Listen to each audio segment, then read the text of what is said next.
রহমতুল্লাহ। আমি তাহমিদ আহমেদ, বর্তমানে আছি ঢাকা কলেজে ভূগোল ও পরিবেশ বিজ্ঞান বিভাগে। আমি ল্যাবরেটরি একাডেমিক কেয়ারের বিজ্ঞান বিভাগের শিক্ষক। আজকের আমাদের একটা বিশেষ টপিক নিয়ে তোমাদের সামনে হাজির হয়েছি। পরীক্ষায় কিভাবে তোমরা ভালো ফলাফল করতে পারো এবং কিভাবে টিকলে তোমার খাতাটা অ্যাকুরেট হবে। যেহেতু আমি বিভিন্ন ধরনের লেখা বা বিভিন্ন ধরনের কপি চেক করে থাকি, ফলশ্রুতিতে আমি শিক্ষার্থীদের কিছু ভুল দেখতে পেয়েছি, যেগুলো আসলে একটা শিক্ষার্থীর ব্যাড ক্রেডিটের জন্য যথেষ্ট। চলো জেনে নেওয়া যাক সেই পদ্ধতিগুলো বা সেই পদ্ধতি থেকে আমরা কীভাবে সরে আসতে পারি। চলো আমরা জেনে নিই। প্রথমত, আমরা অনেক শিক্ষার্থী আছি যারা প্রথমে শুরু করি 7 নাম্বার প্রশ্ন দিয়ে, তারপরে লিখি 4 নাম্বার, তারপর লিখি 5 নাম্বার, তারপর লিখি 1 নাম্বার। এই যে ঘটনাগুলো আমরা করে থাকি, অর্থাৎ সিকোয়েন্স কিংবা ধারাবাহিকতা যে আমরা মেনে চলি না, তাতে কি হয়, একজন শিক্ষক যখন তার খাতা চেক করতে যায়, যেটা হয় তাকে বারবার পৃষ্ঠা উল্টাতে হয়। কিসের পৃষ্ঠা? প্রশ্নের পৃষ্ঠা উল্টাতে হয়। তুমি একজন শিক্ষার্থী হিসাবে নিজের মতো করে লিখে গিয়েছো এবং তাতে যে তোমার পরীক্ষা খারাপ হবে কিংবা তোমার প্রশ্নের মান বা মার্ক খারাপ হচ্ছে তা কিন্তু বলছে না, বলছি একজন শিক্ষকের পরিশ্রম সম্পর্কে।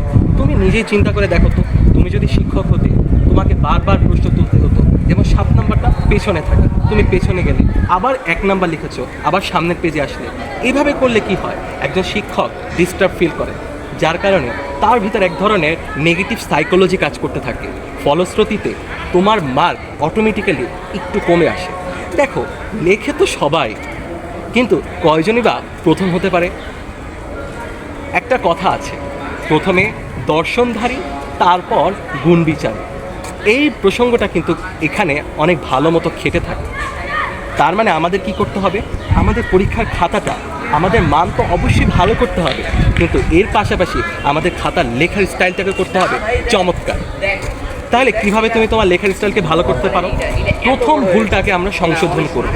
প্রথম ভুলটা কী ছিল বললাম? প্রথম ভুলটা ছিল আমরা প্রথমে 7 নাম্বার লিখি, তারপর 5 নাম্বার লিখি, তারপর 2 নাম্বার লিখি, এরপর আবার 1 নাম্বার লিখি। এইভাবে করা যাবে না। প্রথমে আমাকে দেখতে হবে তুমি কি ভালো পারো।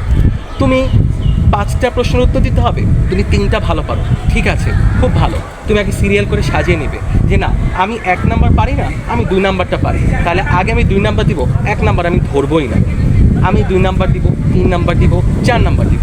এইভাবে করে আমি সাজিয়ে নেব, সিকোয়েন্সটা যেন মেনটেন থাকে, একদম সুন্দর মতো তুমি লিখে ফেলবে, যেন একজন শিক্ষক তোমার উপর বিরক্ত না হয়। এইটা হচ্ছে তোমার প্রথম ধাপ। এবার আসো দ্বিতীয় একটা ভুল নিয়ে তোমাদের সামনে উপস্থাপন। সৃজনশীল আমরা অনেকেই ভয় পাই, সৃজনশীল লেখার সিস্টেম সম্পর্কে আমরা অনেকেই জানি না, যার কারণে আমরা এই সৃজনশীল অনেক লিখি কিন্তু মার্ক পাই খুবই কম। এই সৃজনশীল পদ্ধতি সম্পর্কে তোমাকে একটু জানতে হবে। প্রথমে থাকে সৃজনশীলের ক, অর্থাৎ জ্ঞানমূলক।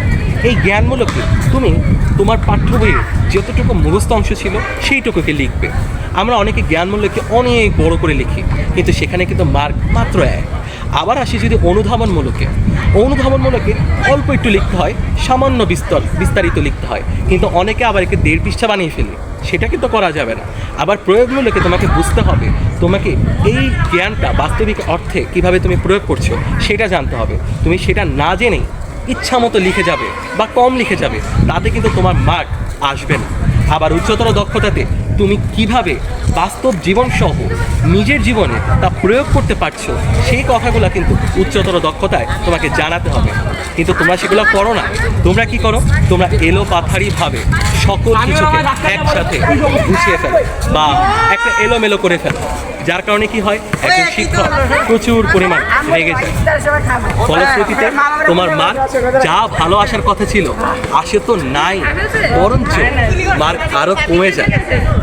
এই জন্যই বলেছিলাম, লেখে তো সবাই, প্রথম হয় কয়জনই। এই কথাগুলো তোমাদের অন্য কেউ হয়তো বা বলবে না, কিন্তু আমরা laboratory academic care coaching centre সবসময় তোমাদের এই বিশেষ গাইডলাইনটুকু দিয়ে থাকি, যেন তোমরা আমাদের গাইডলাইনের থ্রুতে ভালো ফলাফল করতে পারো কিংবা ভালো কিছু শিখতে পারো।